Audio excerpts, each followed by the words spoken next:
नमस्कार मित्रों। आज हम शुरुआत करते हैं दैनिक जागरण न्यूज़पेपर एनालिसिस। आज तारीख है 30 अगस्त 2022 और आज का दिन है मंगलवार।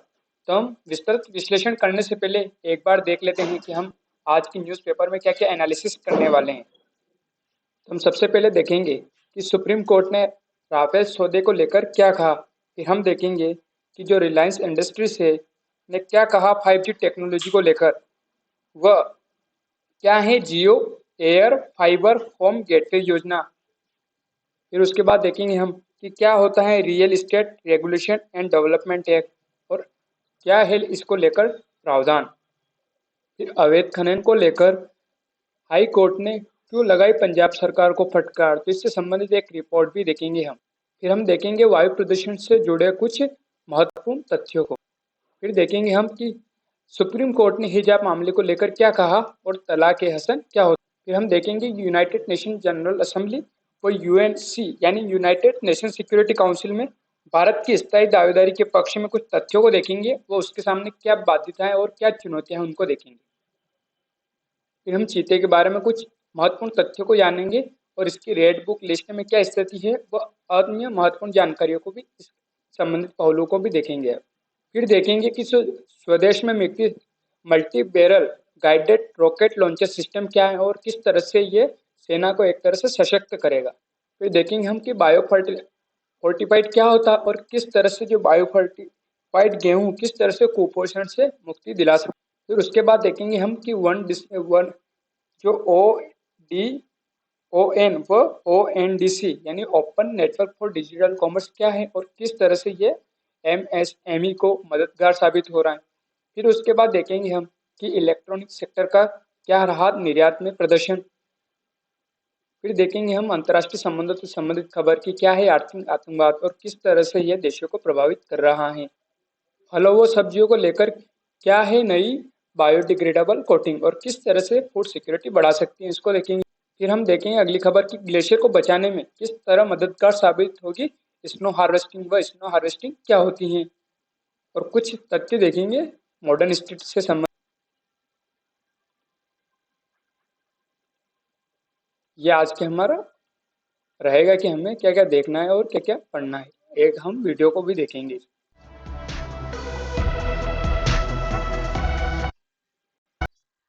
Research and Development Organizations तो हम देखते हैं हमारी पहली खबर से कि राफेल सौदे को नए सिरे से जांच नहीं। तो कहीं न कहीं जो सुप्रीम कोर्ट ने टुकराई मांग याचिका फ्रांस से दस्तावेज मांगने के लिए एलआर जारी करने से किया इनकार, यानी जो लेटर ऑफ रेगुलेटरी होती है उसे जारी करने से इनकार किया है। तो कहीं न कहीं जो सुप्रीम कोर्ट ने सोमवार को जो राफेल सौदे की नए सिरे से जांच करने और सौदे से जुड़े दस्तावेज फ्रांस से मांगने के लिए जो लेटर ऑफ रोगेटरी होता है यानी एलआर उसको जारी करने की जो मांग थी उसे ठुकरा दिया। कहीं ना कहीं जो 2018 में सुप्रीम कोर्ट ने जो राफेल सौदे की जो जांच याचिका करने वाली जो याचिका थी उसे खारिज कर दिया है। कहीं ना कहीं जो भारत और फ्रांस के बीच कहीं ना कहीं जो 36 राफेल लड़ाकू विमानों का जो खरीद सौदा हुआ था उसी को लेकर ये याचिका दायर की थी। तो इस याचिका में क्या आरोप लगाया था कि जो राफेल सौदे में जो कमीशन का आरोप लगाते हुए कहीं ना कहीं एक केस दर्ज करने की मांग करने वाली याचिका दायर की गई थी। तो कहीं ना कहीं जो इसमें क्या कहा था कि जो कि फ्रांस की मीडिया में रिपोर्ट आई थी कि जिसमें आरोप लगाया गया था कि दासो कंपनी ने सौदा हासिल करने के लिए कुछ बिचौलियों को 1 अरब यूरो कमीशन दिया है। तो सुप्रीम कोर्ट ने राफेल सौदे से जुड़े दस्तावेज मांगने के लिए फ्रांस सरकार को लेटर रोगेटरी जारी करने, लेकिन कोर्ट ने मामले पर विचार करने से साफ इनकार कर दिया, क्योंकि कहीं न कहीं जो कमीशन खोरी की जो फ्रांसीसी मीडिया की रिपोर्ट के आधार पर यह दायर हुई थी याचिका, तो इस पे कुछ पुख्ता सबूत न होने की वजह से कहीं न कहीं सुप्रीम कोर्ट ने इस याचिका को रद्द कर दिया है। मुकदमों की सुनवाई के लिए मेंशन करने की प्रक्रिया में बदलाव। जो अभी नए जस्टिस ऑफ इंडिया बने हैं यूयू ललित जी, उन्होंने कहा है कि मुकदमों की सुनवाई के लिए एक नई मेंशन प्रक्रिया होगी, जिससे कहीं न कहीं जो मुकदमों पर जल्द सुनवाई के लिए कहीं न कहीं उनकी मेंशनिंग तंत्र को एक तरह से सुचारू बनाया जाएगा और मजबूत बनाया जाएगा। उसमें कहा कि मामलों को रजिस्ट्रार के समक्ष मेंशन करने की प्रक्रिया होगी आसान और सरल, ताकि जल्दी से जल्दी मुकदमों को निपटान किया जा सके। दिसंबर 2023 तक पूरे देश में जियो की 5G सेवा शुरू होगी। तो ऐसा कहना है किसका, जो रिलायंस इंडस्ट्रीज लिमिटेड के जो चेयरमैन है, अध्यक्ष मुकेश अंबानी जी ने कहा है। उन्होंने कहा है कि देश में कहीं न कहीं जो दिवाली तक पूरे देश में 2023 तक जो 5G सेवा पहुंचाने का लक्ष्य रखा गया है। इसमें कहीं न कहीं उच्च गुणवत्ता वाली किफायती जियो 5G सेवा से देश में हर व्यक्ति, हर स्थान को जोड़ेंगे। उन्होंने कहा कि चीन और अमेरिका से पहले ही भारत को एक डाटा शक्ति संपन्न अर्थव्यवस्था बनाने के लिए प्रतिबद्ध है। और जियो फाइबर होम गेटवे सेवा, तो घरों में 5G सेवा सुविधा के लिए कंपनी जियो एयर फाइबर होम गेटवे सेवा शुरू करने जा रही है, जिसमें बिना फाइबर या तार के घर व ऑफिस में वाईफाई सुविधा मिलेगी और गीगाबाइट में इंटरनेट स्पीड हासिल की जा सकती है। इसका लक्ष्य है 10 करोड़ घरों तक कहीं न कहीं जो एयर फाइबर जो सुविधा है वो उसको पहुंचाने का रखा है। कहीं न कहीं जो ऑयल टू केमिकल में भी और न्यू एनर्जी में भी कहीं न कहीं जो रिलायंस इंडस्ट्रीज है वो निवेश करने जा रही है। तो हम इसके संबंधित और महत्वपूर्ण खबरों को जो आगे की न्यूज़ में नोएडा में 3 लाख लोग अब भी भटक रहे हैं आशियाने की। तो कहने की जो real estate regulation and development act में जो समस्या है और ये कानून क्या है, तो हम इसके बारे में जानेंगे। ये किस तरह से जो ये रेरा का कानून है, ये प्राधिकरण में आने वाले जो फ्लैट है खरीदारों हैं, जो बिल्डरों हैं, उनके मनमानों को किस तरह से रोकेगा और किस तरह से ये पारदर्शिता लाएगा। तो इसको हम जान लेते हैं एक बार। तो रेरा यानी real estate regulation and development act 2016 यानी रेरा एक कानून है जिसका मकसद क्या था कि रियल एस्टेट सेक्टर में ग्राहकों का निवेश बढ़ाना और उनके हितों की रक्षा करना इसका महत्वपूर्ण उद्देश्य था। तो कहीं न कहीं जो रेरा यानी रियल एस्टेट रेगुलेटरी अथॉरिटी की स्थापना real estate regulation and development अधिनियम 2016 के तहत की गई थी, जिसका उद्देश्य रियल एस्टेट क्षेत्र को विनियमित रेगुलेट करना और घर खरीदारों की समस्या का समाधान करना था। हम इसके उद्देश्य को जान लेते हैं। तो आवंटितियों के हितों की रक्षा व उनकी जिम्मेदारी की सुनिश्चित करना, पारदर्शिता सुनिश्चित करना, धोखाधड़ी के मामलों को घटाना, पूरे भारत में मानकीकरण को लागू करना, व्यावसायिकता लाना, घर खरीदारों और विक्रेताओं के बीच सही जानकारी का प्रसार करना, बिल्डरों और निवेशकों दोनों पर अधिक से अधिक जिम्मेदारियां डालना, रियल एस्टेट सेक्टर की विश्वसनीयता बढ़ाने के साथ साथ इस तरह निवेश के बीच विश्वास को भी बढ़ाना इसका उद्देश्य है। कहीं न कहीं जो इसका मकसद था वो मुख्य बाजार में विक्रेता और संपत्ति के खरीदारों के बीच न्याय संगत और सही लेन-देन तय करना भी है। रेरा बेहतर जवाबदेही और पारदर्शिता लाकर कहीं न कहीं जो रियल एस्टेट की खरीदारी को आसान बनाएगा और रेरा भारतीय रियल एस्टेट इंडस्ट्री का पहला एक तरह से रेगुलेटर भी है। तो इस तरह से हमको इस खबर को भ्रष्ट अधिकारियों को बचा रहे हैं सरकारी विभाग यानी सीवीसी। केंद्रीय सतर्कता आयोग ने भ्रष्टाचार के मामले में सरकारी विभागों के रवैये पर नाराजगी जताई है। तो अभी हम जान लेते हैं कि जो सीवीसी यानी केंद्रीय सतर्कता आयोग क्या है और इसका कार्य क्या है। तो अब हम आ गए हैं केंद्रीय सतर्कता आयोग यानी सेंट्रल विजिलेंस कमीशन की साइट पर। तो यहाँ देख लेते हैं इससे संबंधित कुछ प्रश्नों के बारे में। तो सतर्कता के क्षेत्र में केंद्रीय सरकारी एजेंसी को सलाह व मार्गदर्शन हेतु कहीं न कहीं जो के संतानम की अध्यक्षता वाली भ्रष्टाचार निवारण समिति की सिफारिशों पर कहीं न कहीं सरकार ने 1964 में केंद्रीय सतर्कता आयोग की स्थापना की थी। केंद्रीय सतर्कता आयोग की अवधारणा एक शीर्ष सतर्कता संस्थान के रूप में की गई थी, जो किसी भी कार्यकारी प्राधिकारी के नियंत्रण से मुक्त है तथा केंद्रीय सरकार के अंतर्गत सभी सतर्कता गतिविधियों की निगरानी करता है और केंद्रीय सरकारी संगठनों में विभिन्न प्राधिकारियों को उनके सतर्कता कार्यों की योजना बनाने, निष्पादन करने, समीक्षा करने तथा सुधार करने में सलाह देता है। जो कहीं न कहीं जो राष्ट्रपति द्वारा एक अध्यादेश जारी किए जाने के फलस्वरूप कहीं न कहीं जो केंद्रीय सतर्कता आयोग को 1988 को सांविधिक दर्जा देकर एक सदस्यीय आयोग बनाया गया था, केंद्रीय सतर्कता आयोग अधिनियम 2003। तो इसकी संरचना क्या थी? उसी संरचना में कहीं ना कहीं एक केंद्रीय सतर्कता आयुक्त होते हैं जो अध्यक्ष होते हैं, और सतर्कता आयुक्त जिनकी संख्या दो से अधिक नहीं हो सकती वो इसके सदस्य होते हैं। तो कहीं ना कहीं 2004 में लोकहित प्रकटीकरण एवं मुखबिर संरक्षण और भारत सरकार के संकल्पों के द्वारा कहीं न कहीं भारत सरकार ने भ्रष्टाचार के किसी भी आरोप को प्रकट करने अथवा कार्यालय का दुरुपयोग करने संबंधित लिखित शिकायत प्राप्त करने तथा उचित कार्रवाई की सिफारिश करने वाली एक नामित एजेंसी के रूप में कहीं न कहीं केंद्रीय सतर्कता आयोग को प्राधिकृत किया था। तो केंद्रीय सतर्कता आयुक्त तो देख लेते कौन है। तो सुरेश एन पटेल जो केंद्रीय सतर्कता आयुक्त है, और सतर्कता आयुक्त जो दो सदस्य वो कौन है? तो प्रवीण कुमार श्रीवास्तव व अरविंद कुमार, इन दोनों को इसके सदस्य नियुक्त किया गया और मेयर सुरेश एन पटेल इसके आयुक्त हैं।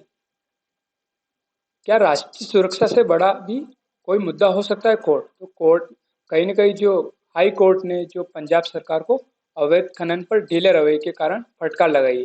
कहा है कि दिखावे के लिए केवल फैंसी हलफनामा दाखिल कर रही है सरकार। पठानकोट और गुरदासपुर में खनन पर पूरी तरह लगाई रोक। कहीं न कहीं जो बीएसएफ और सेना ने सौंपी रिपोर्ट, खनन को बताया खतरा। तो कहीं ने जो बीएसएफ यानी बॉर्डर सिक्योरिटी फोर्स व सेना ने हाई कोर्ट में अपनी एक रिपोर्ट सौंपकर कहा कि अवैध खनन अंतर्राष्ट्रीय सीमा के लिए एक चिंता का विषय है और इसकी वजह से सीमा के पास कई बड़े बड़े खड्डे बन गए हैं। नदी अपना रुख बदल रही है, जो सीमा पर की गई तारबंदी के लिए नुकसानदेह है, और अवैध खनन के कारण बने खड्डे आतंकवादियों और असामाजिक तत्वों की पनाहगाह बन रहे हैं। सीमा के पास चल रहे स्टोन क्रशरों की आवाज में पाकिस्तान से आने वाले ड्रोन की आवाज दब जाती है। ड्रोन से नशीले पदार्थ और हथियार गिराए जा रहे हैं। यहाँ सूरज चढ़ने से पहले ही खनन और खुदाई का काम शुरू हो जाता है और देर रात तक चलता है, जिससे कहने के जो देश में घुसपैठ की समस्या बढ़ती जा रही है। तो इस तरह से हाई कोर्ट ने पंजाब सरकार को फटकार लगाई कि इस पर आप एक फैंसी हलफनामा दाखिल न करके इस पर पूर्णतः कार्रवाई करें। तो बिहार में जो सीबीआई है यानी सेंट्रल ब्यूरो ऑफ इन्वेस्टिगेशन ने कहीं न कहीं जो नो एंट्री पर विचार कर रही है बिहार सरकार। तो जो बिहार में केंद्रीय जांच एजेंसी को लेकर महागठबंधन सरकार में शामिल राजनीतिक दलों की आवाज होने लगी मुखर। बंगाल, राजस्थान, केरल, झारखंड, महाराष्ट्र और छत्तीसगढ़ की सरकार वापस ले चुकी है सामान्य अनुमति। तो हम देख लेते हैं कि जो सामान्य अनुमति का जो ये कानून है वो एक्चुअल में क्या है, जिनमें इन सरकारों ने इसे वापस लिया। तो कहीं ना कहीं जो सीबीआई का संचालन है Delhi special police establishment act 1946 के तहत होता है। इसके तहत यह प्रावधान है कि उसे किसी राज्य में अपनी कार्रवाई या फिर से जांच आरंभ करने के लिए अनिवार्य रूप से राज्य सरकार की अनुमति लेनी है। राज्य सरकार से सामान्य अनुमति के साथ वह केस आधारित सहमति भी ले सकती है।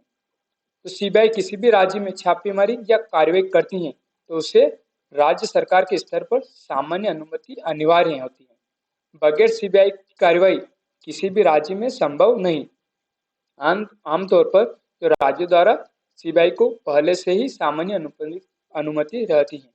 कहीं न कहीं जो सीबीआई है वो सरकारी सेवक पर मुकदमा दर्ज करने से पहले कहीं न कहीं एक तरह से केंद्र सरकार से अनुमति लेती है।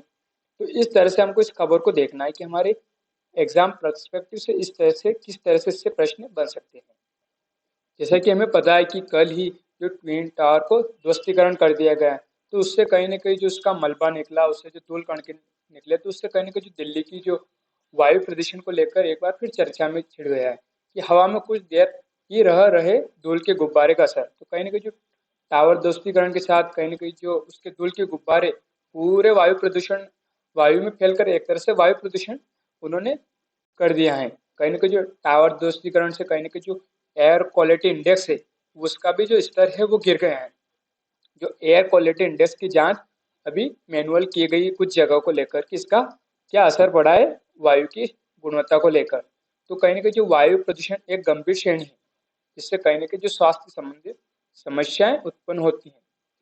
वायु प्रदूषण में सुधार को देखने को मिला है, यानी अभी दिल्ली सरकार इसको लेकर कहीं ना कहीं 15 सूत्री एजेंडा भी लाई है, ताकि किस तरह से वायु प्रदूषण की जो गुणवत्ता है उसे सुधारा जा सके। क्योंकि हमें पता है कि दिल्ली की सबसे बड़ी एक समस्या है वायु प्रदूषण को लेकर। वायु प्रदूषण की श्रेणी में दो तरह के पार्टिकल होते हैं। तो PM10 यानी पार्टिकुलेट मैटर 10 का जो सामान्य लेवल होना चाहिए वो कितना होना चाहिए, 100 माइक्रोग्राम क्यूबिक मीटर, और जो PM2.5 का लेवल 60 माइक्रोग्राम क्यूबिक मीटर होना चाहिए। अगर लेवल बढ़ने के कारण कहीं ना कहीं जो ये एक नॉर्मल लेवल, इस पे जो एयर क्वालिटी है वो नॉर्मल रहती है, यानी अगर लेवल बढ़ता है तो कहीं ना कहीं से बीमारियां होने की आशंका बढ़ने लग जाती है। जिससे कहीं ना कहीं जो वहाँ के नागरिक हैं उन्हें मास्क पहन कर रखना चाहिए, ताकि जो धूल कण है वह सांस के थ्रू अंदर न जाए, वरना ये कहीं ना कहीं फेफड़ों को या स्वास्थ्य से संबंधित जो बीमारियां थी उनको उत्पन्न कर सकते हैं। धूल को कम करने के लिए कहीं ना कहीं जो एंटी स्मोक गन का भी से भी कहीं ना कहीं पानी का छिड़काव किया जा रहा है, ताकि जो कल धूल कण उड़े थे उन्हें शांत किया जा सके और जमीन पर लाया जा सके, ताकि वो हवा में तैरते न रहें, जिससे कहीं ना कहीं बड़ी समस्या खड़ी हो सकती है। कहीं ना कहीं हिजाब मामले को लेकर जो कहीं ना कहीं जो सुप्रीम कोर्ट ने कहा है कि जो सुनवाई टालने की मांग पर कहीं ना कहीं सुप्रीम कोर्ट ने एक तरह से कहा है कि ये फॉरेन शॉपिंग की इजाज़त नहीं है सुप्रीम कोर्ट ने। तो कहीं ना कहीं जो कर्नाटक में जो स्कूल कॉलेजों में कहीं ना कहीं हिजाब पहनने पर रोक को चुनौती देने वाली कहीं ना कहीं याचिकाकर्ता ने जो याचिका दायर की थी, तो उसको कहीं ना कहीं कहा है कि सुनवाई टाली जाए। तो कहीं ना कहीं सुप्रीम कोर्ट पर इसको लेकर कहा है कि फोरम शॉपिंग यानी पसंदीदा बेंच चुनना की इजाजत नहीं है। फोरम शॉपिंग का मतलब होता है कि अपनी पसंदीदा बेंच चुनना था। कि जो याचिकाकर्ता ऐसा क्यों करता है, क्योंकि पीठ को पहुंचने की कोशिश करता था कि उसके पक्ष में फैसला आने की एक तरह से उम्मीद बढ़ी सके। तो कहीं ना कहीं जो कर्नाटक हाई कोर्ट ने कॉलेज में जो मुस्लिम लड़कियों ने स्कूल में कॉलेज में हिजाब पहनने पर रोक लगाने को एक तरह से चुनौती देने की हुई ये याचिका दायर की गई थी। तो हाई कोर्ट ने राज्य सरकार के स्कूल कॉलेजों में हिजाब पहनने पर रोक लगाने के कॉलेज डेवलपमेंट कमेटी को अधिकार देने वाले सर्कुलर को सही ठहराया था, कि ये कॉलेज के लेवल पर वो डिसाइड कर सकते हैं कि इस तरह की अनुमति देनी चाहिए कि नहीं। और सुप्रीम हाई कोर्ट ने कहा था कि हिजाब इस्लाम का अभिन्न हिस्सा नहीं है।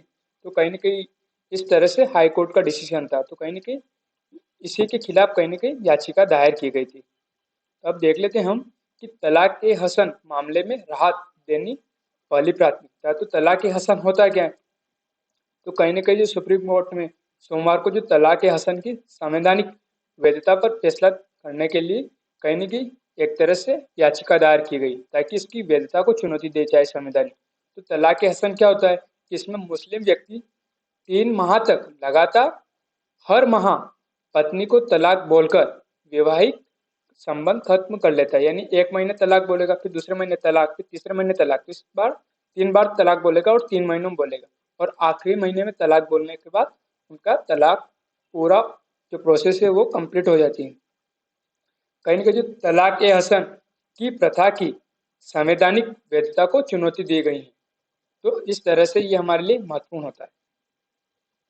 UNGA यानी यूनाइटेड नेशन जनरल असेंबली अध्यक्ष ने सुरक्षा परिषद में भारत की दावेदारी का किया परोक्ष समर्थन। तो अभी हम देखेंगे यूनाइटेड नेशन जनरल असेंबली, तो एक बार देख लेते हैं कि इन्होंने क्या कहा है। तो संयुक्त राष्ट्र महासभा के अध्यक्ष और मालदीव के विदेश मंत्री अब्दुल्ला शाहिद ने सुरक्षा परिषद में भारत की दावेदारी का परोक्ष तरह से समर्थन किया है।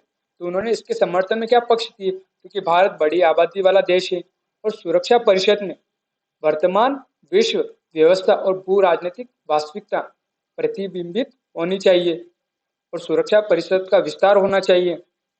यूनाइटेड नेशन जनरल असेंबली के अध्यक्ष के रूप में कहीं न कहीं अपने 1 साल के कार्यकाल के दौरान उन्होंने सुरक्षा परिषद में सुधार की प्रक्रिया का भी कहीं न कहीं तेज किया है।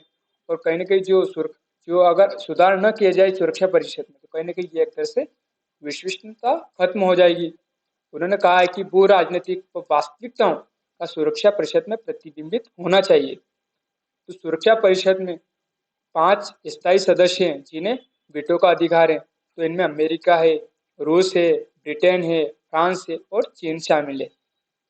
चीन को छोड़कर बाकी के चारों सदस्यों ने सुरक्षा परिषद में भारत की स्थायी सदस्यता का समर्थन किया है। और संयुक्त राष्ट्र में भारत द्वारा निभाई गई भूमिका, भारत की पड़ोसी पहल और मालदीव को भारत पहले की नीतियां एक दूसरे की पूरक की। तो कहीं ना कहीं इस तरह से समर्थन दिए गए कि भारत ने शांति प्रिय देशों के लिए एक तरह से गर्व का स्रोत है। कहीं ना कहीं भारत ने अपनी जो शांति सेनाएं भेजकर दूसरे देशों में जो हिंसक गतिविधियां हो रही थी उन्हें रोकने में भी महत्वपूर्ण भूमिका निभाई है। तो भी हम देखेंगे कि भारत के पक्ष में हम जो स्थायी दावेदारी के पक्ष में आप क्या समर्थन दे सकते हैं, क्योंकि ये कहीं ना कहीं हमारे मेंस पर्सपेक्टिव से महत्वपूर्ण होता है कि भारत को जो सुरक्षा परिषद में स्थायी सदस्यता मिलनी चाहिए। तो इसके पक्ष में आप क्या तर्क देना चाहेंगे? ये यूनाइटेड नेशन तो कहीं ना कहीं जो संयुक्त राष्ट्र 1945 में एक तरह से स्थापित एक अंतर्राष्ट्रीय संगठन है जिसमें 193 सदस्य देशों से बना है। कहीं ना कहीं संयुक्त राष्ट्र और इसके काम, इसके संस्थापक चार्टर में निहित उद्देश्यों और सिद्धांतों द्वारा निर्देशित होते हैं। और ये सेक्रेटरी जो 193 मेंबर्स है, जो 51 मेंबर्स के साथ इसकी शुरुआत हुई थी। और जो जनरल असेंबली होते हैं उसके जो इसके यूनाइटेड नेशन के सारे सदस्य होते हैं। और जो इसकी डिसीजन मेकिंग बॉडी होती है मेन, वो होती है सिक्योरिटी काउंसिल। और ये सेक्रेटरी जनरल है कौन? एंटोनियो गुटेरेस, संयुक्त राष्ट्र महासचिव। जो द सेक्रेटरी जनरल होती है यानी चीफ एडमिनिस्ट्रेटिव ऑफिसर होते हैं किसके? यूनाइटेड नेशन के। ये कहीं ना कहीं एक तरह से संगठन के आदर्शों का प्रतीक और दुनिया के सभी लोगों, विशेष रूप से गरीबों और कमजोर लोगों के लिए एक तरह से वकील की तरह काम करता है। तो the secretary general is appointed by the general assembly on the recommendation of the security council for a 5 year यानी रिन्यूएबल टर्म। तो इस तरह से देखना कि इनका कार्यकाल 5 साल का होता है। किसकी रिकमेंडेशन पर इनको नियुक्त किया जाता है? तो सिक्योरिटी काउंसिल पर। कौन करता है? तो जनरल असेंबली करता है। तो एंटोनियो गुटेरस किसके हैं? पुर्तगाल के, जिन्होंने 2017 से अपना कार्यकाल संभाला है। अब यूनाइटेड नेशन की मेन बॉडीज कौन कौन सी है? तो कहीं ना कहीं एक तरह से general assembly, security council, the economic and social council, the trusteeship council, the international court of justice और द यूएन सेक्रेटरीज। और जो सारी स्थापित कब की थी? 1949 में इनको स्थापित किया गया था। जो सचिवालय होता है वो महासभा और संगठन के अन्य प्रमुख मुख्य निकायों द्वारा अनिवार्य संयुक्त राष्ट्र की जो प्रतिदिन के कार्यक्रम को पूरा करता है। महासचिव सचिवालय के प्रमुख होते हैं। तो अब हम भारत की दावेदारी के बारे में देखेंगे, उसके संबंधित पक्ष। तो पहले हम देख लेते कि संयुक्त राष्ट्र सुरक्षा परिषद की भूमिका क्या होती है। तो कहीं न कहीं अंतर्राष्ट्रीय शांति और सुरक्षा बनाए रखने के लिए संयुक्त राष्ट्र चार्टर के तहत सुरक्षा परिषद की प्राथमिक जिम्मेदारी है। सुरक्षा परिषद को यह निर्धारित करना है कि संयुक्त राष्ट्र शांति अभियान कब और कहां तैनात किया जाना चाहिए। तो अब देख लेते हम कि भारत और यूनाइटेड नेशन सिक्योरिटी काउंसिल। तो भारत यूएनएससी के स्थायी सदस्यों की सूची में अपनी जगह बनाने की कोशिश कर रहा है लेकिन सफल नहीं हो पाया है। भारत एक विशाल जनसंख्या, बढ़ती अर्थव्यवस्था और परमाणु शक्ति वाला देश होने के बावजूद यूनाइटेड नेशन सिक्योरिटी काउंसिल का स्थायी सदस्य नहीं है। भारत G4 देशों यानी भारत, जर्मनी, जापान, ब्राजील में से एक है जो यूएनएससी के स्थायी सदस्यों में से एक बनने में बढ़त देता है। यूनाइटेड नेशन सिक्योरिटी काउंसिल के स्थायी सदस्यों में एक एक के रूप में अपना स्थान सुनिश्चित करने के लिए भारत द्वारा उठाए गए दावों की सूची देखते हैं। तो भारत दुनिया की सबसे तेजी से बढ़ने वाली अर्थव्यवस्था है। दूसरा, भारत ने हाल ही में एक परमाणु हथियार राज्य का दर्जा हासिल किया है। तीसरा, भारत जनसंख्या के मामले में दूसरा सबसे बड़ा और दुनिया में सबसे बड़ा उदार लोकतंत्र है। तीसरा हो गया। उसके बाद चौथा, देश क्रय शक्ति क्षमता में उच्च स्थान पर है और संयुक्त राष्ट्र शांति मिशन में एक बड़ा योगदानकर्ता भी है। भारत को स्थायी सदस्य बनने के लिए संयुक्त राष्ट्र के अन्य देशों से न्यूनतम आवश्यक वोट प्राप्त करने के अलावा आवश्यक वोट प्राप्त करने के लिए भारत को संयुक्त राष्ट्र के सभी देशों के साथ अपना रास्ता बदलना होगा। तो अब देख लेते हैं कि जो यूनाइटेड नेशन सिक्योरिटी काउंसिल में सीट प्राप्त करने में उसके सामने बाध्यता क्या है, यानी बाधाएं क्या है। तो हालांकि यह एक साधारण प्रक्रिया की तरह लग सकता है, सुरक्षा परिषद के कुछ स्थायी सदस्यों की आपत्तियों से इसे मुश्किल बना दिया गया है। चीन विशेष रूप से परिषद में स्थायी सीट के लिए भारत का रोक रहा है। चीन का मानना है कि भारत को यूएनएससी में स्थायी सीट देने से उपमहाद्वीप की भू राजनीतिक में भारतीय हितों को सर्वोपरि सर्वोपरि महत्व दिया जाएगा। यह भावना उसके सहयोगी पाकिस्तान द्वारा प्रतिध्वनित की गई है। दूसरा है कि इसके अलावा भारत को एक बढ़ती हुई परमाणु शक्ति के रूप में भी देखा जा सकता है। विश्लेषकों का मानना है कि यह एकमात्र सबसे बड़ा कारक है जो भारत की यूएनएससी के सपनों के लिए एक तरह से बड़ा रोड़ा बना हुआ है, और इसकी परमाणु क्षमताओं को सीमित करने के लिए कोई कदम उठाए बिना इसे स्थायी सीट देना व्यर्थ है। ऐसा किसके बारे में? भारत के बारे में कहा गया है। 2019 तक फ्रांस भारत की स्थायी United nation security council seat के लिए अन्य देशों में शामिल होने वाला एक तरह से नवीनतम देश बन गया है, जो भारत के समर्थन में कि हाँ, भारत को यूएन सिक्योरिटी में स्थायी सदस्यता मिलनी चाहिए। अब चलते हैं हम हमारी अगली खबर पर। तो अगले महीने कहीं ना कहीं जो मध्य तक नामीबिया से ला आ सकते हैं चीते। तो नामीबिया से जो कहीं ना कहीं 15 से 20 सितंबर के बीच में जो चीते लाए जाएंगे, उन्हें कहीं ना कहीं जो मध्य प्रदेश के कुन्नू पालमपुर वन्य जीव अभ्यारण्य में रखा जाएगा। कुन्नू अभ्यारण्य में रखा जाएगा। भारतीय वन्य संस्थान व नेशनल टाइगर कंजर्वेशन अथॉरिटी से जुड़े अधिकारियों ने कुन्नू पालमपुर वन्य जीव अभ्यारण्य का दौरा किया है। तो अभी हम जो चीते के बारे में जो रेड आईयूसीएन की जो रेड बुक लिस्ट है, उसमें इसके संबंधित जानकारी को देखेंगे। तो ये रेड लिस्ट यानी जो आईयूसीएन की जो रेड लिस्ट है, उसमें 12 जो चीते की स्थिति हो गया है। तो एसिनोनिमिक्स जुबेटस जो इसका साइंटिफिक नाम है।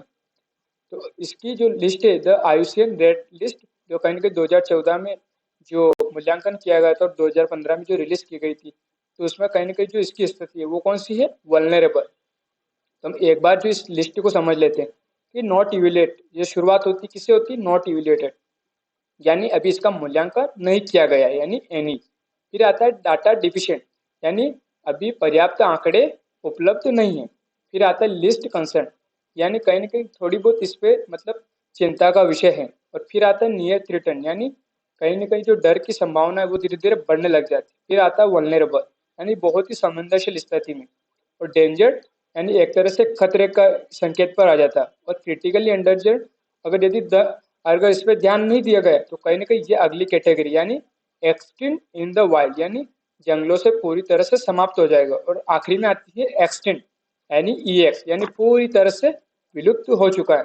तो कहीं ना कहीं जो मैं एसएसटी की बात कर रहे थे, यानी जो मूल्यांकन 2014 में हुआ था और पूरे ग्लोबली हुआ था, तो ये सारणी हमें पूरी तरह से एक तरह से याद हो जानी चाहिए, ताकि किसी भी जीव जंतु के बारे में आए तो पहले हमको देखना है कि उसकी स्थिति क्या है। और इसकी जो पॉपुलेशन है किसकी? चीता की धीरे धीरे घटती जा रही है। इसकी लोकेशन दिखाई हुई है कि जो इसकी मौजूदा स्थिति कहाँ है। तो सबसे जो एक्सटेंड यानी मौजूदा, रेसिडेंट और पॉसिबल यानी संभावित जो इसके स्थान वो कहाँ हो सकते हैं। तो कहीं ना कहीं ये अफ्रीका में दिखाया हुआ और एक ईरान में, एशिया में ईरान में दिखाया गया कि ईरान में मौजूद है। इधर साउथ अफ्रीका, यहाँ से नामीबिया और साउथ अफ्रीका की बात करते हैं जहाँ से भारत में लाया जा रहा है, तो वो कौन सी स्थान है? दक्षिण अफ्रीका के वाले ये साइड वाले। इसके पूर्व में भी कहीं ना कहीं चीता लोकेटेड है, और उत्तर में भी कहीं ना कहीं जो माली है, अल्जीरिया है, नाइजर है, इस क्षेत्र में कहीं ना कहीं जो चीते हैं वो अवस्थित हैं। और इनकी जो संख्या है वो 6,674 दिखाई गई है। इनका हैबिटाट देखते हैं हम, जो हैबिटाट है वो क्या है कि कहीं ना कहीं जो सवाना है, सवाना घास के मैदान, श्रुपलैंड यानी जो कांटेदार झाड़ियाँ होती है, ग्रासलैंड यानी घासेस के मैदान, और रेगिस्तान, ये रेगिस्तान वाला क्षेत्र हो गया और ये सवाना वाला क्षेत्र हो गया।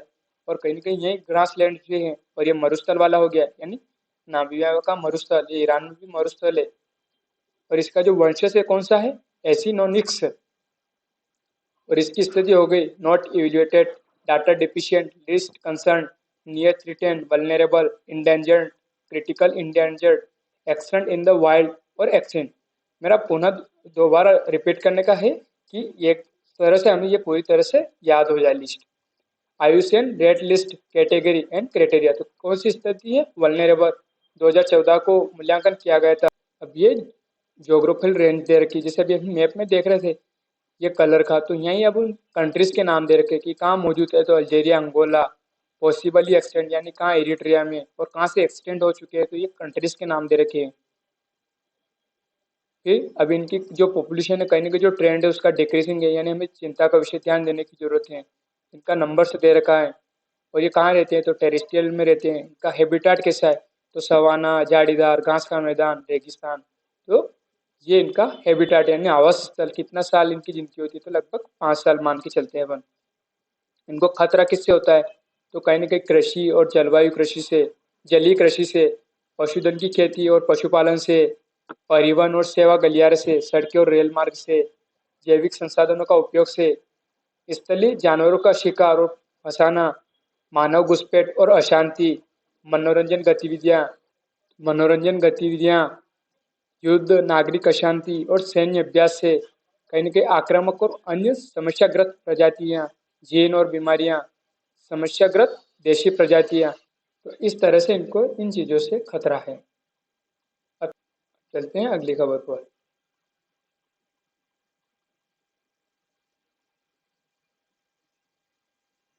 दुश्मन पर घातक वार करेगा देश में बना guided rocket launcher.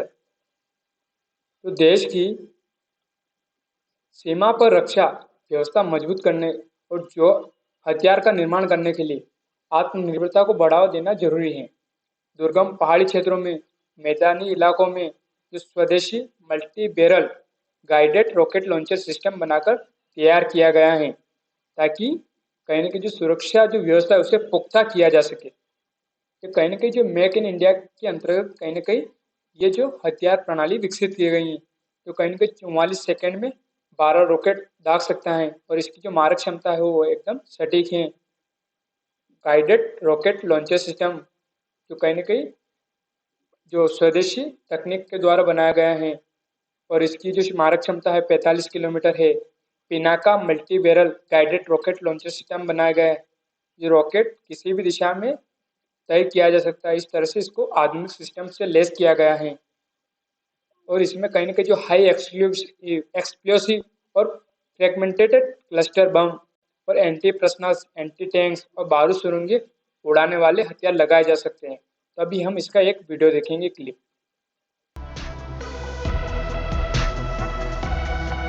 Today, Defense Research and Development Organization said that India successfully tested the Extended Range Pinaka or Pinaka ER multi-barrel rocket launcher system at the Pokhran range in Rajasthan.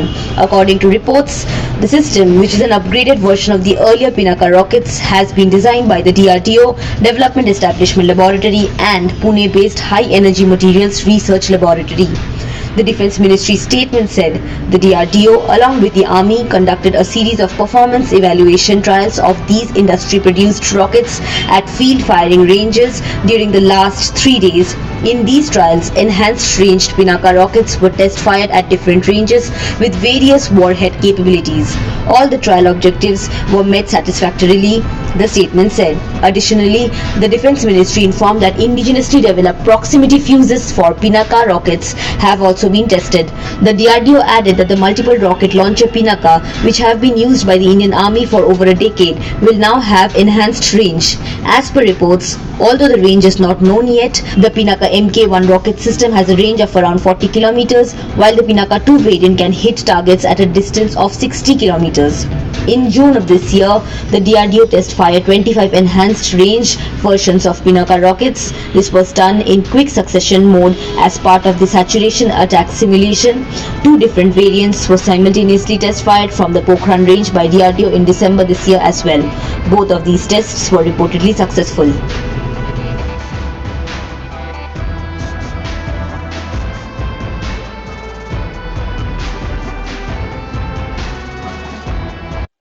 अब चलते हैं हम अगली खबर पर।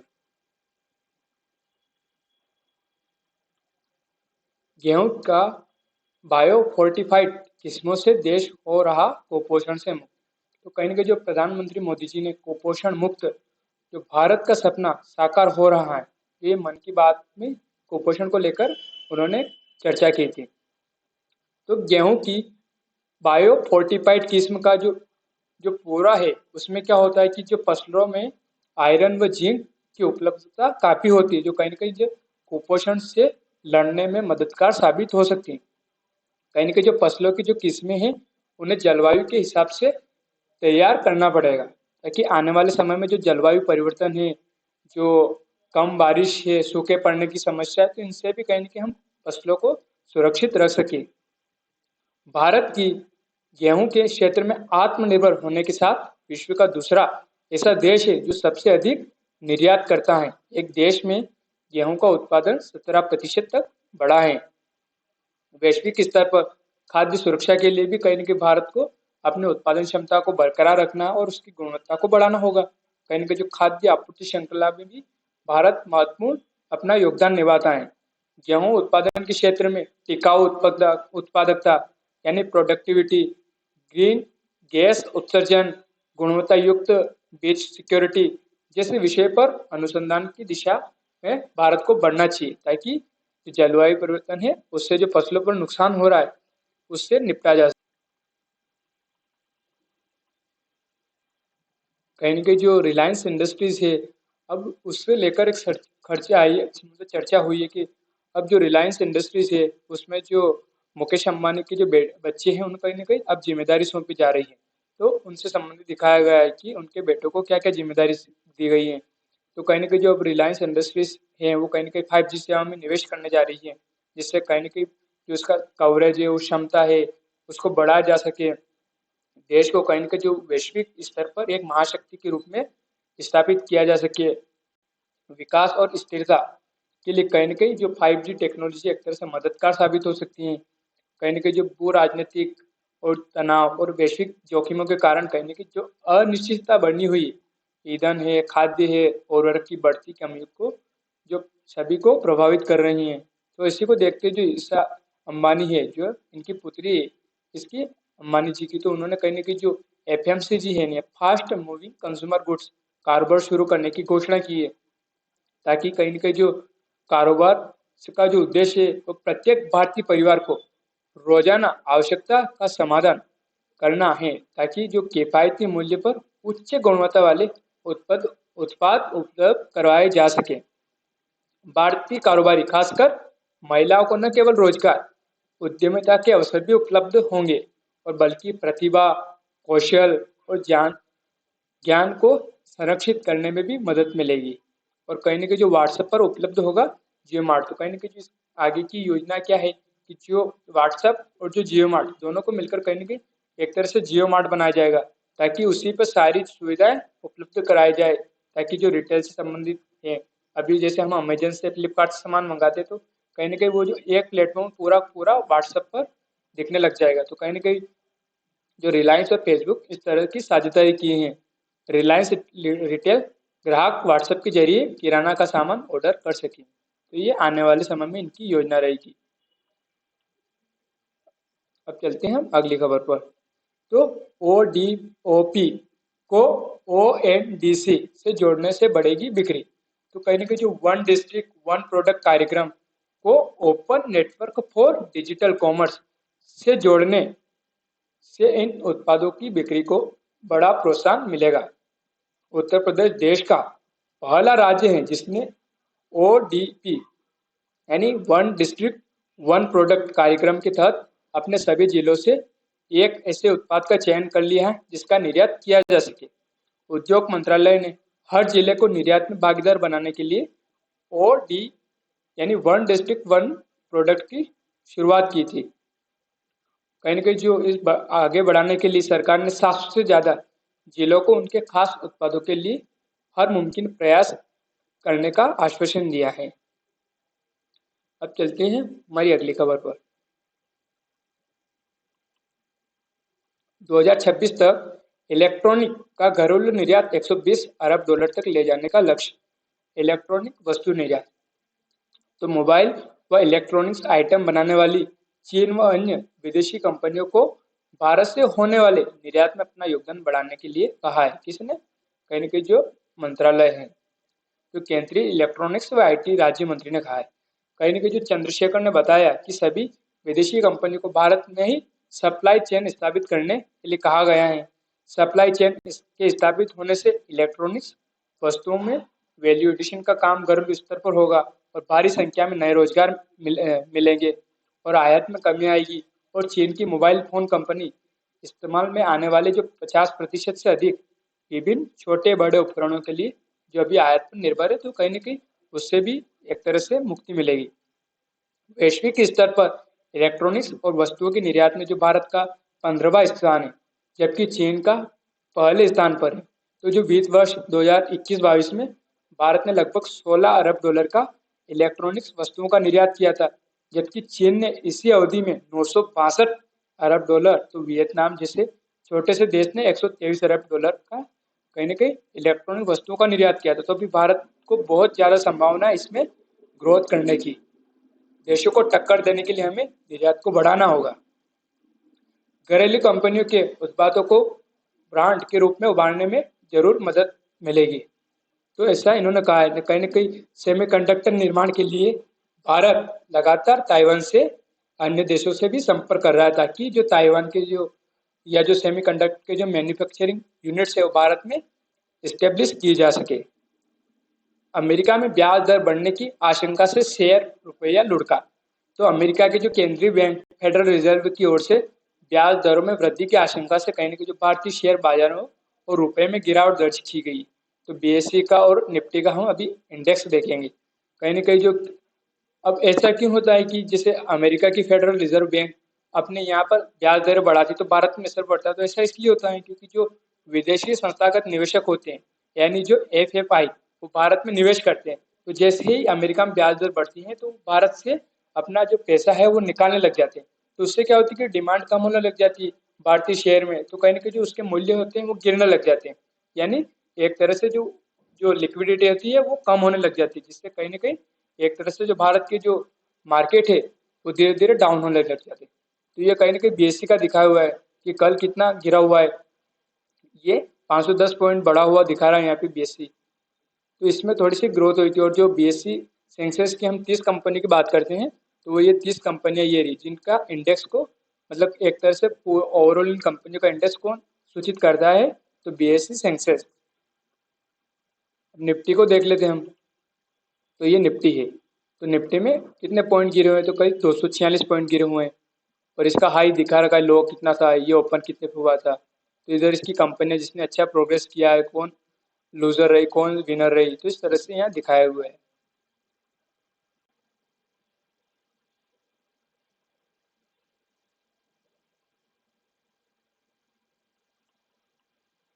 परमाणु संयंत्र की छत पर यूक्रेन के मिसाइल हमले से हुआ छेद।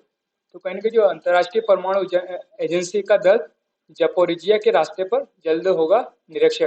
कहीं कि जो जपोरिजिया परमाणु संयंत्र है वो यूक्रेन का सबसे बड़ा परमाणु संयंत्र है, जिसपे कहीं ना कहीं एक तरह से मिसाइल हमले की वजह से एक तरह से छेद हो गया। तो इसी को देखते हुए आईए यानी इंटरनेशनल एटॉमिक एनर्जी एजेंसी ने का जो एक दल है यूक्रेन पहुंचा है, ताकि इसका निरीक्षण किया जा सके और जो यहाँ जो परमाणु दुर्घटना की आशंका को कम किया जा सके।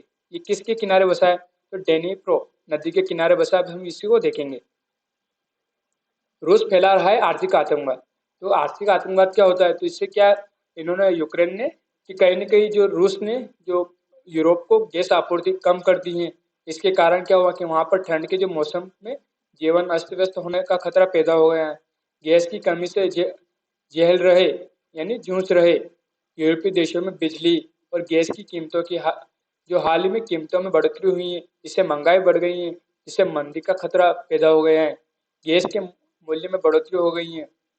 रूस ने आपूर्ति कम करने से जो उत्पन्न स्थिति से निपटने के विकल्पों पर चर्चा की है। ऐसा इन्होंने कहा है कि इस पर चर्चा करनी चाहिए ताकि रूस का विकल्प ढूंढा जा सके। यूक्रेन पर रूसी हमले के विरोध में यूरोप द्वारा जो रूस पर आर्थिक प्रतिबंध लगाने के जवाब में कहीं ना कहीं रूस ने यूरोपीय देशों को गैस की जो आपूर्ति वो कम कर दी थी। गैस की आपूर्ति कम करने से जर्मनी, इटली, फ्रांस समेत ज्यादातर यूरोपीय देशों में महंगाई बढ़ गई और जिससे मंदी का खतरा उत्पन्न हो गया है। जो ठंड के मौसम में जो गैस के भंडार है वो जरूरी होते हैं, क्योंकि जो ठंड के मौसम में जो यूरोप के देश होते हैं वो कड़ाके की ठंड से निपटने के लिए कहीं ना कहीं घरों को या कार्यालय को गर्म रखने के लिए ज़्यादा बिजली और गैस की जरूरत होती है, जिससे कहीं न कहीं वहाँ का जीवन ठंड में अस्त व्यस्त होने लगा है। कहीं न कहीं जो मंदी की जो लेमन ब्रदर्स त्रासदी हुई थी 2008 में, तो उसी को कहीं न कहीं एक तरह से उसके विफल होने पर ही कहीं न कहीं जो 2008 में मंदी आई थी। रूस में संयुक्त सैन्य अभ्यास में भाग लेंगे भारत और चीन के सैनिक। जो रूस के कहीं न कहीं जो वोस्टक 2022 में संयुक्त सैन्य अभ्यास में भारत कहीं न कहीं हिस्सा लेने जा रहा है। फलों और सब्जियों को लंबे समय तक ताज़ा रखेगी बायोडिग्रेडेबल कोल्ड। तो कहीं न कहीं जो फसल के बाद यानी जो उपयुक्त भंडारण की व्यवस्था न होने से कहीं न कहीं जो काफ़ी मात्रा में फसल और फल और सब्जियाँ बर्बाद हो जाती थी, सड़ जाती थी। तो जिससे कहीं न कहीं कृषि क्षेत्र को भारी आर्थिक नुकसान होता था। तो फलों और सब्जियों को लंबे समय तक ताज़ा रखने के लिए एक तरह से ये बायोडिग्रेडेबल खाद्य कोटिंग विकसित की गई है। इससे फलों और सब्जियों को सड़ने से रोकने वाली इस खास कोटिंग का परीक्षण एक तरह से आलू, टमाटर, हरी सब्जियों पर किया गया है। खाद्य सुरक्षा सुनिश्चित करने में भी एक तरह से सहायक हो सकता है, क्योंकि खाद्य पदार्थों की जितनी मांग होती है उससे कहीं ज़्यादा पैदावार की जा सकती है, लेकिन खेत खेतों में उत्पादों उपभोक्ता तक पहुंचने में बड़ी मात्रा में जो खाद्य पदार्थ बर्बाद हो जाते हैं, जिससे कहीं न कहीं जरूरतमंदों तक इनकी आपूर्ति सुनिश्चित नहीं हो पाती। और कोटिंग इनको सड़ने से बचाकर कहीं न कहीं खाद्य सुरक्षा में सहायता पहुंचा सकती है। और कहीं न कहीं जो भंडारण की व्यवस्था न होने की वजह से कहीं न कहीं भारत में करीब 16% फल और सब्जियां पैदा होने के बाद बर्बाद हो जाती हैं, जिससे कहीं न कहीं एक तरह से इससे खाद्य सुरक्षा भी सुनिश्चित हो सकेगी। अत्याधुनिक खपत वाली वस्तुएं की उच्च कीमत बढ़ जाती है, क्योंकि सप्लाई कम होने से डिमांड वैसी की वैसी बरकरार रहती है, जिससे कीमतें बढ़ जाती है। इस कोटिंग को विकसित करने के लिए किसी भी विषाक्त पदार्थ का इस्तेमाल नहीं किया गया है, सेहत के अनुरूप है और जैव सुरक्षा का भी इसमें परीक्षण किया गया है, और ये तापमान के अनुसार अपना गुणधर्म नहीं बदलती है। तो इसका एक बार आप अगर स्क्रीनशॉट लेना चाहें तो ये ले लीजिए, ये अच्छी क्वालिटी का है। अब चलते हैं हमारी अगली खबर पर। तो अंतिम समय में टली नासा की रॉकेट की लॉन्चिंग। जैसा हमें पता था कि कल सोमवार को कहीं न कहीं जो हमें नासा है वो आर्टेमिस कहीं न कहीं लॉन्च करने वाला था। तो उसमें कहीं न कहीं ईंधन टैंक में रिसाव और इंजन में समस्या के कारण अमेरिका की जो अंतरिक्ष एजेंसी नासा ने जो आर्टेमिस का जो लॉन्चिंग थी उसे टाल दिया है। लॉन्चिंग के निकट स्पेस लॉन्च सिस्टम रॉकेट में ठंडे हाइड्रोजन और ऑक्सीजन ईंधन भरने की प्रक्रिया में कहीं न कहीं जो समस्या उत्पन्न हुई थी। अति संवेदनशील विस्फोटक हाइड्रोजन का रिसाव हो रहा था, तो इसे देखते हुए ये जो मिशन है उसे रोक दिया गया है।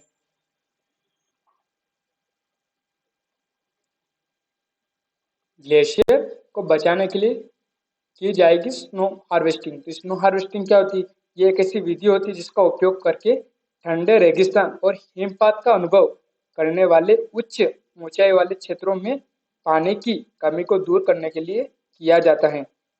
इस विधि में क्या होता है कि बर्फ को सर्दियों के महीने के दौरान एकत्र किया जाता है और गर्मी के महीनों के दौरान उपयोग के लिए केंद्रित और संग्रहित किया जाता है, जब पानी की कमी होती है तब। इसका उपयोग लद्दाख क्षेत्र में सिंचाई के लिए भी किया जाता है। तो कहीं न कहीं जो हिमाचल प्रदेश में जो शीत मरुस्थल लाहौल स्पीति में तेजी से जो बर्फ पिघल रही है, उससे कहीं न कहीं जो जल शक्ति विभाग ने कहीं न कहीं जो स्नो हार्वेस्टिंग प्रोजेक्ट शुरू किया है, ताकि जो कहीं न कहीं वहाँ पे डंके और क्रेट वॉल लगाए जा सके, जिससे कहीं न कहीं शेड बनाए जा सके, जिससे बर्फ को पिघलने से रोका जा सके। जो स्नो हार्वेस्टिंग प्रोजेक्ट है, इसे राष्ट्रीय और कृषि और ग्रामीण विकास बैंक यानी नाबार्ड की स्वीकृति मिल चुकी है। ग्लेशियर तेजी से पिघल रहे हैं और जिससे कहीं कहीं पेयजल और सिंचाई के लिए पानी की दिक्कत आ रही है, और ग्लेशियर पिघलने की गति कम करने के लिए जल शक्ति विभाग ने कहीं न कहीं जो इस तरह का प्रोजेक्ट शुरू किया है। जलवायु परिवर्तन के कारण तापमान बढ़ने से अब बर्फ जल्दी पिघल रही है और इस कारण यहाँ पेयजल की दिक्कत आ रही है, और ग्लेशियरों को पिघलने की रफ्तार कहीं न कहीं जो कम करने के लिए स्नो हार्वेस्टिंग प्रोजेक्ट बनाया गया है। और कहीं न कहीं कैसे काम करेगा, तो जहाँ जैसे बचाव का काम कैसे होगा, तो जहाँ सीधी धूप आती है वहाँ शेड बनाए जाएंगे और ग्लेशियरों के मुहाने पर क्रेट वॉल यानी पत्थरों की दीवार लगाई जाएगी, जिससे कहीं न कहीं जो उपजाऊ भूमि के आसपास के बर्फ के स्तूप बनाए जाएंगे।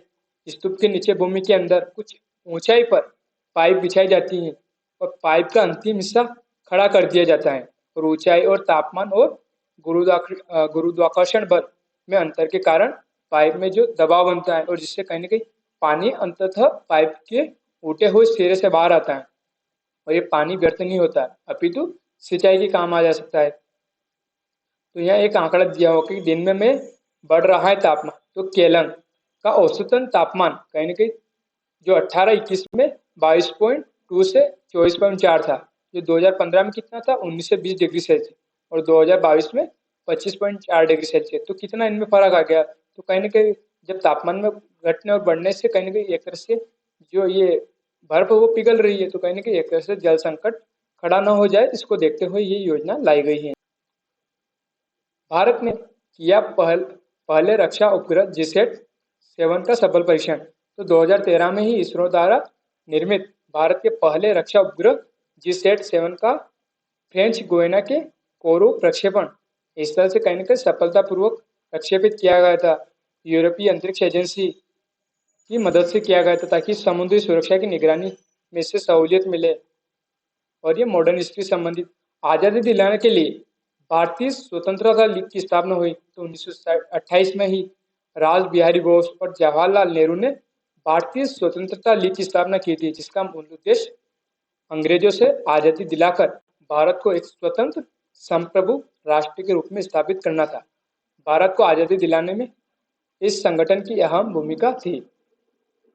और एक फांसी के फंदे पर झूलने वाले क्रांतिकारी कन्हैयालाल दत्त का जन्म बंगाल के हुगली में हुआ था।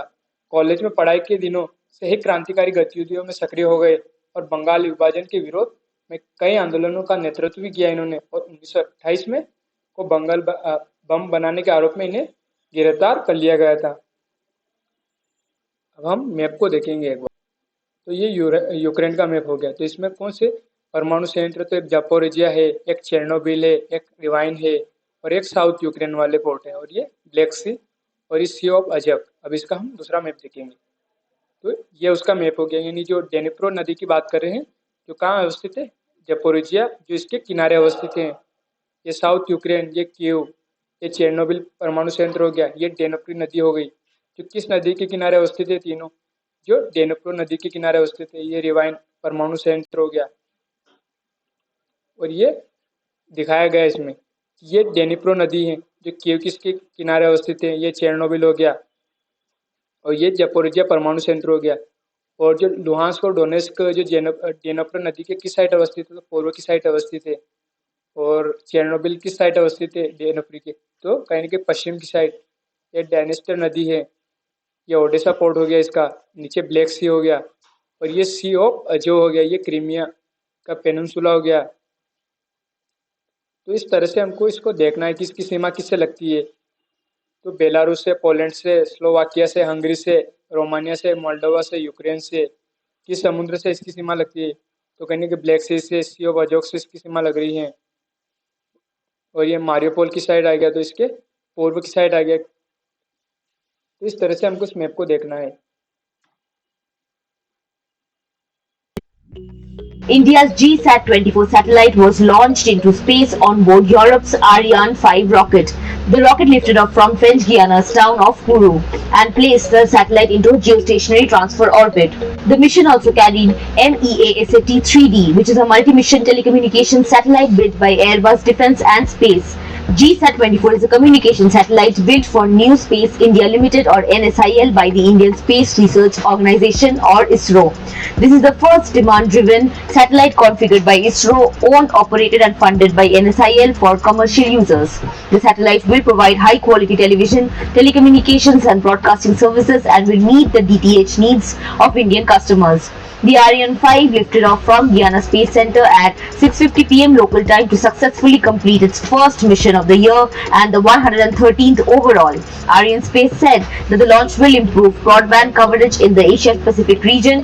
The NSIL had said that the GSAT-24, once operational, will enhance television viewing by providing more DTH channels within the same spectrum and more HD channels for system robustness, with additional rain fade margin. The satellite-based interactive education services for classroom connectivity will also be improved, and the satellite will have applications in telecommunications and emerging sectors like digital cinema, high-speed backhaul links, and bulk data transfer.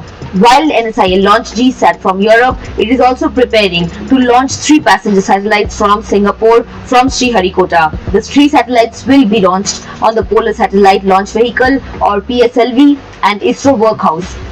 The PSLV C-53 mission will lift off from the second launch pad at Satish Dhawan Space Center at Sriharikota on June 30th. This will be the second dedicated commercial mission of NSIL.